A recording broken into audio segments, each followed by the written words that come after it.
शैतानी पुतला के सामने पद्मासन मुद्रा में बैठे हुए तांत्रिक कर्कश आवाज में बोला, हे काले शक्तियों के मालिक, काले अंधेरे के बेताज बादशाह, हे शैतान, इतने दिनों तक मैंने तेरी पूजा की, तेरा गुलाम बनकर रहा। इसके बदले में मैं तुमसे अमर होने का वरदान मांग रहा हूँ। मुझे अमर होने का वरदान दो ताकि मैं तेरा शैतानी हुकूमत पूरी दुनिया में फैला सकूं।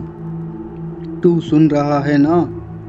मुझे अमर होने का वरदान दे। इसके बाद शैतानी पुतले से आवाज आती है, तुम अभी अमर नहीं हो सकते। तुम्हें अमरत्व प्राप्त करने के लिए 1.25 मर्तबा माला जाप करना होगा और प्रत्येक 1.25 जाप पूरे हो जाने के बाद एक बच्चे की बलि देनी होगी। इस तरह से तुम्हें 7 बच्चों के सर काटकर मुझे बलि चढ़ानी होगी। इतना कहकर शैतानी पुतला चुप हो जाता है। अब तांत्रिक निकल पड़ता है मासूम बच्चों के शिकार के लिए। शहर से कुछ ही दूर पर एक पेड़ के तने की आड़ में तांत्रिक छुप जाता है और उसके लाल सुर्ख आंखें नजरें बिछाए अपने शिकार की प्रतीक्षा करने लगती हैं। सिद्धार्थ वीरू से, अबे जल्दी जा, 2 बड़ा पाव और 2 आमलेट लेकर आ। अगर लेट किया ना तो मैं तेरा आमलेट बना दूंगा। वीरू हाँ में सिर हिलाकर दुकान की ओर चल दिया। इधर तांत्रिक भूखी नजरों से वीरू को अपनी ओर आता देख खुश हो गया और इससे पहले वीरू उससे आगे बढ़े कि तांत्रिक एक ही झटके में वीरू के सामने आकर खड़ा हो गया। वीरू एकाएक तांत्रिक को देखकर डर गया। अगले पल कुछ बोलने की हिम्मत करता पर बोल न सका। तांत्रिक वीरू के आंखों में देखते हुए मंत्रों का उच्चारण करते हुए उसके सर पर अपना हाथ रखा। अगले पल वीरू बेहोश हो गया, तांत्रिक के पैरों में गिर पड़ा। वीरू को बेहोशी की हालत में देख तांत्रिक उसे एक बोरे में डालकर अपनी पीठ में उठाकर अपनी शैतानी गुफा की ओर जल्दी जल्दी कदम बढ़ाने लगा ताकि गुफा में प्रवेश करके वीरू को गुफा के एक कोने में रख दिया। अब शैतान के पुतले के सामने 1.25 जाप करने बैठ गया। तत्पश्चात कई घंटों के बाद माला जाप पूर्ण हो जाने के बाद तांत्रिक उठा और कोने में पड़े वीरू को बोरे से बाहर निकाला।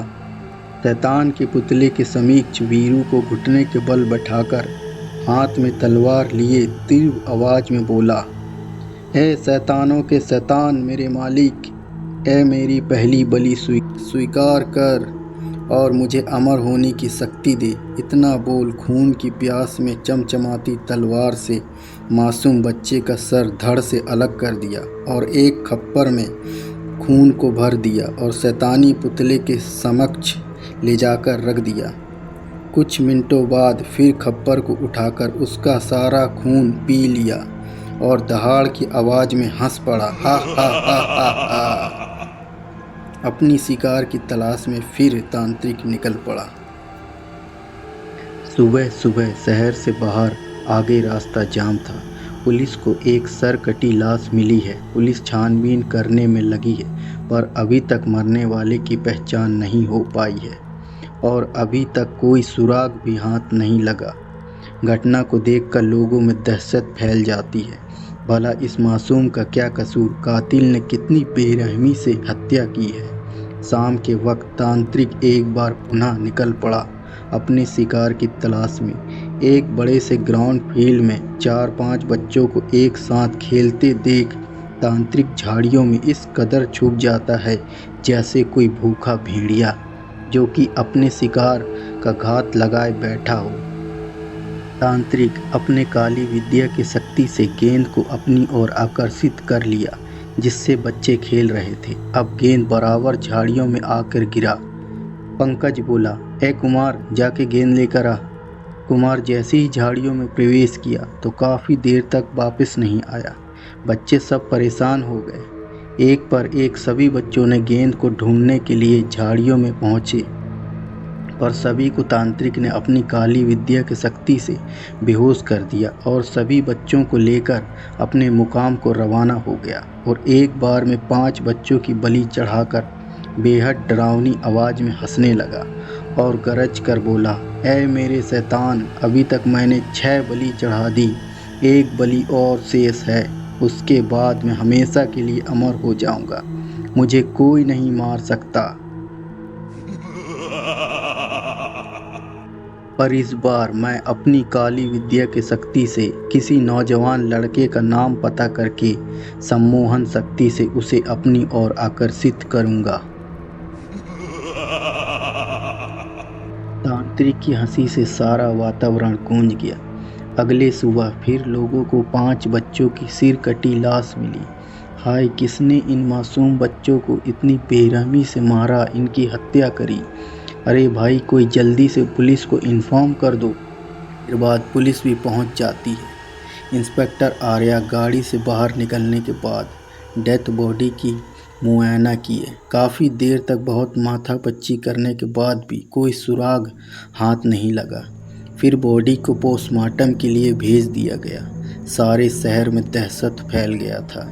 कुछ लोग आपस में बातचीत करने में मशगूल थे कि अरे भाई, क्या हो गया, हमारे शहर को दिन प्रतिदिन हत्याएं हो रही हैं। पर पुलिस हत्यारे को पकड़ने की बजाय हाथ पे हाथ धरे बैठी है।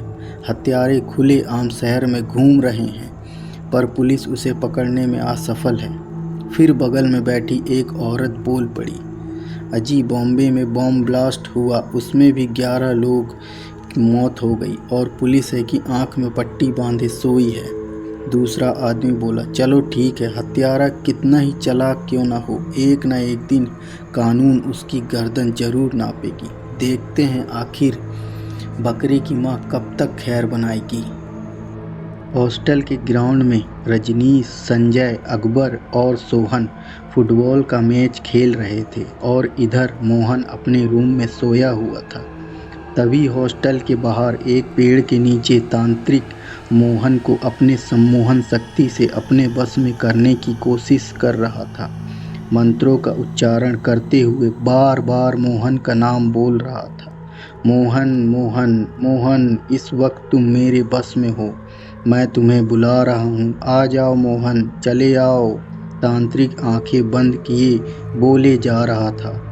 इधर सोया हुआ मोहन को बेचैनी से होने लगी। आखिरकार मोहन तांत्रिक के सम्मोहन जाल में आकर उसकी तरफ बढ़ने लगा। इधर जो चारों दोस्त मैच खेल रहे थे, उन्होंने देखा मोहन कहाँ जा रहा है। संजय बोला, यार मुझे तो लगता है कि ये नींद में चल रहा है। रजनीश, यार मुझे कुछ गड़बड़ लग रही है, हमें इसका पीछा करना चाहिए। अकबर, हाँ यार, मुझे भी कुछ ऐसा ही लग रहा है। सोहन, हम चुपके से इसका पीछा करते हैं। अब देखते ही देखते मोहन तांत्रिक के समक्ष पहुंच गया। तांत्रिक ने मोहन को बेहोश कर उसे उठाकर अपनी काली गुफा में पहुंच गया। रजनीश, देखा ना, मुझे तो पहले ही शक था, यही कातिल है जो बच्चों को अगवा करके उनके सर काट रहा है। संजय, इसमें कोई डाउट नहीं है, चलो हम चारों टूट पड़ते हैं। अकबर, हाँ, हमें पूरे हिम्मत से इस शैतान का मुकाबला करना होगा। इतना कहकर चारों दोस्त तांत्रिक पर हमला कर देते हैं, मगर तांत्रिक ने एक ही झटकों में को छिड़क के दूर फेंक दिया। तांत्रिक ने भयानक अट्टहास करते हुए बोला, आज तुम चारों की मौत यहाँ खींच कर लाई है। अब चारों कोशिश करने लगे। संजय ने फटाक से तांत्रिक पर प्रहार किया, मगर कोई असर नहीं हुआ। तभी अकबर ने कहा, हम ऐसे इस शैतान को नहीं हरा सकते। अब तांत्रिक ने सोहन की गर्दन दबोच लिया कि अचानक रंजीश ने एक तेज धारदार हथियार से तांत्रिक के सर पर ऐसा प्रहार किया कि तांत्रिक का सर धड़ से अलग हो गया। अब चारों दोस्त ने मोहन को संभालते हुए हॉस्टल में ले आए। इधर तांत्रिक का सर उड़ता हुआ शैतानी पुतले के पास जाकर गिरा और बोला, ऐ मेरे मालिक, मुझे बचा और अपनी काली शक्ति दे ताकि मैं उन चारों को मौत के घाट उतार सकूं। इतना कहकर अट्टहास करते हुए कटा हुआ सर हॉस्टल के ग्राउंड तक जा पहुंचा और सबसे पहले उसने अपना शिकार वॉचमैन को बनाया। वॉचमैन देख कि कटा हुआ सर भयानक अट्टहास करते हुए उसकी तरफ बढ़ रहा है, तो वो एकदम से पागल की तरह चिल्लाता हुआ हॉस्टल की तरफ भागा। भागते भागते अचानक सीढ़ियों से पैर फिसला और सीढ़ियों से नीचे गिर पड़ा। एकदम से जख्मी हो गया, मगर ना जाने कहां से शक्ति जुटाकर फिर से उठकर भागने लगा।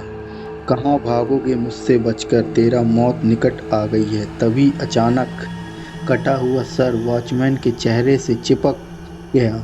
अकबर ने ये सब देखकर गला पकड़कर चीखते हुए भागने लगा। कटा हुआ सर अकबर की तरफ बढ़ा। अब तेरी बारी है। इसके बाद अकबर के चेहरे से चिपक गया। अब अकबर की मौत हो जाती है। तभी सोहन ने लाठियों से कटे हुए सर पर प्रहार किया, मगर नाकाम रहा। तुम मेरा कुछ नहीं बिगाड़ सकते, अब तेरी बारी है। उसने सोहन को भी मार डाला।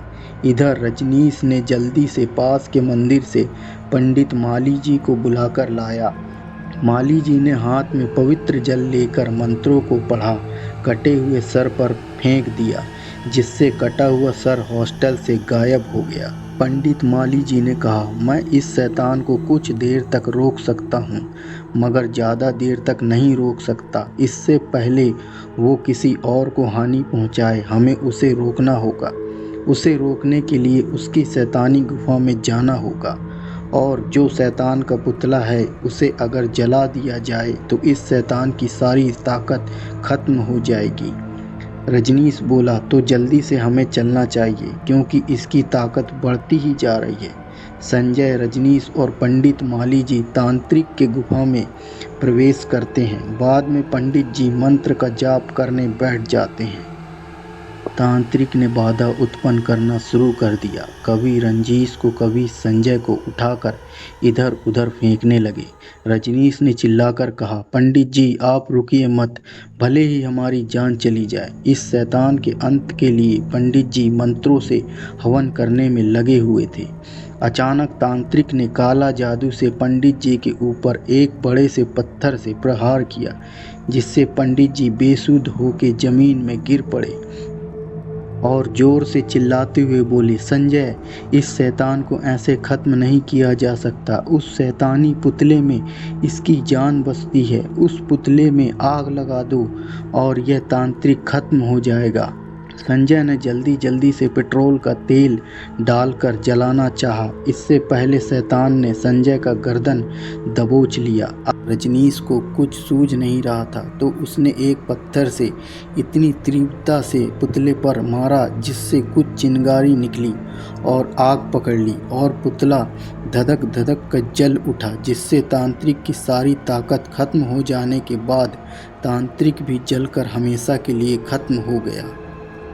रजनीश और संजय पंडित माली जी के साथ मिलकर इस तांत्रिक का तो खात्मा कर देते हैं, मगर अपने दोस्तों की जान नहीं बचा पाते। तांत्रिक के खात्मा होने से और बेकसूर लोगों की जान तो बच गई, बस यही सोचकर दोनों रह जाते हैं और कहानी खत्म हो जाती है। तो दोस्तों, कटे हुए सर की ये कहानी आपको कैसी लगी ज़रूर बताएं, और डर के एहसास चैनल को ज़रूर सब्सक्राइब करें।